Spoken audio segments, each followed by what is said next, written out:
Hello. నమస్కారం madam. నమస్తే, ఎక్కడి నుంచి మాట్లాడుతున్నారు, ఏం చెప్పాలనుకుంటున్నారు? మేడం కామారెడ్డి నుంచి మాట్లాడుతున్నాం మేడం. కామారెడ్డి, చెప్పండి మేడం. ఈ 6 గ్యారెంటీలు ఎక్కడ అమలైనవి మేడం?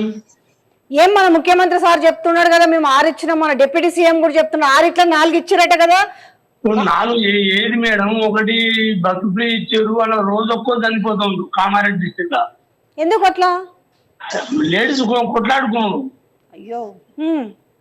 మేము మొగోళ్ళం అయితే ఆల్రెడీ నిలబడమే. ఈ బడ్బండ్ పరిస్థితి ఇప్పుడు రైతు బంధు లేదు, రైతు బీమా లేదు, రైతుకు ఒక్కటి కూడా లేదు. రైతు భరోసా అందరికీ ఇచ్చినామని అటు వ్యవసాయ శాఖ మంత్రి చెప్తున్నాడు, మన రాష్ట్ర ఉప ముఖ్యమంత్రి చెప్తున్నాడు, మన రాష్ట్ర ముఖ్యమంత్రి కూడా చెప్తున్నాడు. మేము ఆ బీఆర్ఎస్ ప్రభుత్వంలో ఎవరెవరికైతే వచ్చిందో ప్రతి ఒక్కరికి మేము రైతు భరోసా ఇచ్చినామని చెప్తున్నారు. ఏది మేడం? 2000 రూపాయలు అదే పింఛన్ ఇస్తారు, 4000 రూపాయల పింఛన్ ఆడుంది మేడం. ఇప్పుడు ఇచ్చారు మేడం, మాట వాస్తవం అని చెప్పి అనుకున్నాం. 2000 రూపాయల పింఛన్, 4000 రూపాయల పింఛన్ ఏమైంది మేడం? వేరే మేడం, రైతు పని ఇంత పెద్ద మీకు వచ్చిందా ఇంతకి రైతు బంధు? రైతు బంధు లేదు, ఏ బంధు లేదు. ఒక రైతు బొందల గట్ట ఒక బంధం ఉంది, ఒకటి శ్మశాన వాటిక ఉంది. ఎందుకు పాపం అంత బాధలో మాట్లాడుతున్నారు, ఏం రాలేదని? అట్లా అది మేడం, కనీసమైనది ఒకదానికి ఒకటి కొంచెం లేని విషయాలు మాట్లాడిన తర్వాత దానికి గురించి ఎట్లా మేడం? దానికి 6 గ్యారెంటీలు అంటే కూడా బస్సు ఎక్కినానంటాం. నేను నాది హ్యాండిక్యాప్ట్ మేడం. మేడం చెప్పండి చెప్పండి. ప్లీజ్ రిక్వెస్టెడ్, నాది హ్యాండిక్యాప్ట్ ఆల్రెడీ. ఓ, మీకు 6000 రూపాయల పెన్షన్ రావాలి కదా? 6000 పెన్షన్ 6 నెలల నుంచి 6000 రూపాయలు రావాలి మీకు. 6 లంచం ఇస్తే పింఛన్ పెడతారు. కామారెడ్డి టు హైదరాబాద్ దగ్గర నిలబడిపోయినా మేడం, బస్సులో ఎక్స్ప్రెస్ లో ఆ లేడీస్ బస్ ఇవ్వలేదు మాకు. ఇది దారుణమైన విషయమేలేండి. దాన్ని ఇప్పుడు ఆల్రెడీ నా సర్టిఫికేట్ కూడా నిలుచుకుంటు డైరెక్ట్ సూపరింటెండెంట్ నాది బయట కొట్టుకో మేడం, నా ఆధార్ నంబర్ చెప్తాను. అటువంటి పొజిషన్ 2000 పింఛన్ ఇచ్చుకుంటా, ఇంత పెద్ద దారుణం చేస్తాను. రైతు బంధు ఇస్తాను, రైతు బీమా ఇస్తాను, ఏది ఇస్తాను మేడం? అందుకోసమే వాళ్ళు ఇస్తున్నామని చెప్తున్నారు కాబట్టి అసలు నిజంగానే తెలంగాణ ప్రజలు ఏమనుకుంటున్నారు, గ్రౌండ్ రియాలిటీ తెలవడం కోసం మేము కాల్ చేసిన కంటే మీకు కాల్ చేస్తే మీరు చేస్తేనే సమస్యలు చెప్తారు. కనీసం ఇదైనా వింటే వాళ్ళ కళ్ళు తెరుచుకుంటాయని మేము ఈ ప్రోగ్రామ్ పెట్టడం జరిగిందండి. థ్యాంక్ యూ సో మచ్ అండి, మీ అభిప్రాయం తెలియజేసినందుకు. చూస్తారు కదా, కాలర్స్ ఒక్కొక్కరు ఒక్కొక్క ప్రాంతం నుంచి, హైదరాబాద్ నుంచి కావచ్చు, తర్వాత కరీంనగర్ కావచ్చు, కామారెడ్డి కావచ్చు, మహబూబ్ నగర్ కావచ్చు, ఆఖరికి కాంగ్రెస్ పార్టీ కార్యకర్తలు కూడా ఫోన్ చేసి గిట్లా అనుకోలేదు, రైతు భరోసా ఇచ్చినామని చెప్పి మాట్లాడుతున్న వాళ్ళు ఈరోజు వాళ్ళకి సమాధానం చెప్పాలి. ఇక్కడ ఇందాక బేగంపేటకు సంబంధించిన ఒక వ్యక్తి మాట్లాడి, వాళ్ళకి సంబంధించి వర్షాకాలం వస్తే వాళ్ళ డ్రైనేజీ, మరి ఈ సివరేజ్ అండ్ డ్రైనేజ్ పంపులు బ్లాక్ చేసిరట. దానికి ఎన్నిసార్లు కూడా వాళ్ళు మెమోరాండమ్స్ ఇచ్చినా కూడా పట్టించుకోలేదట. ఆఖరికి ప్రజాభవన్ దగ్గరికి పోయినట, సీఎం దృష్టికి కూడా తీసుకుపోయారట, మరి ఎవరు కూడా రెస్పాండ్ కాలేదట.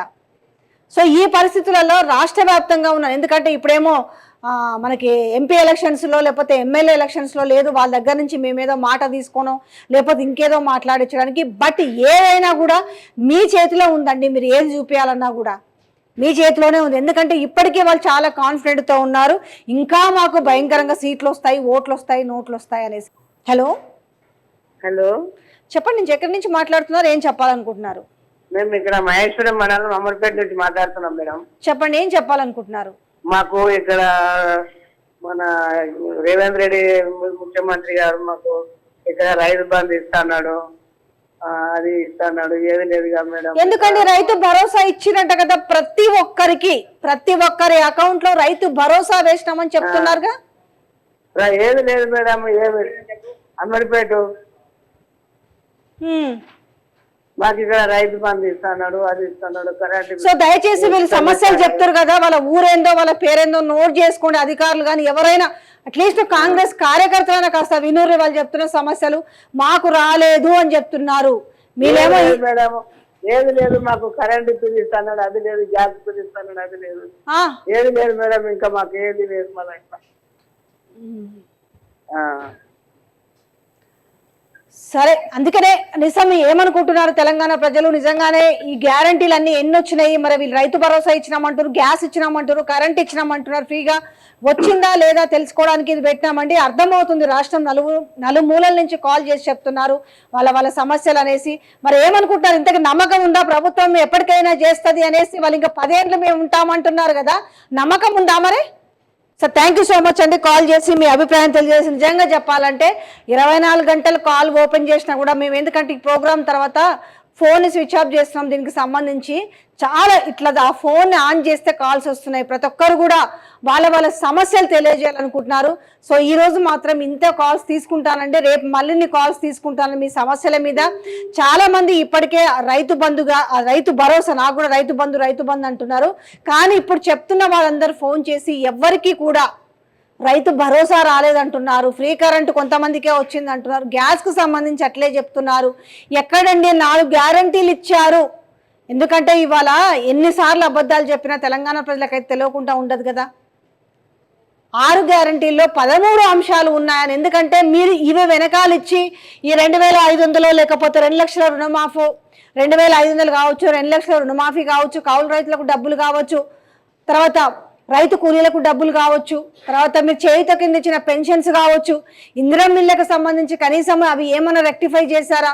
దాని తర్వాత ఎవరైతే మనకి ఉద్యమకారులు ఉన్నారో వాళ్ళకు సంబంధించి కూడా చాలా బాహాటంగా మాట్లాడారు, చాలా గొప్పలు చెప్పుకున్నారు, వాళ్ళందరినీ గుర్తించి.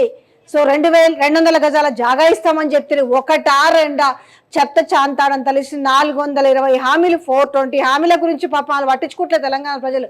కనీసం మీరు 6 హామీ ఇచ్చిరు, 6లో 13 అంశాలు ఇచ్చిరు. ఆ 13 అంశాలైనా జర సక్కంగా ఇరురా నాయన అనేసి ఒక్కొక్కరు 6 నెలలకి 6 ఏళ్ళు కాలేదు, 4 ఏళ్ళు కాలేదు, 5 ఏళ్ళు కాలేదు, సంవత్సరం కాకముందు నుంచే వాళ్ళొక రియాక్షన్ కనబడుతుంది.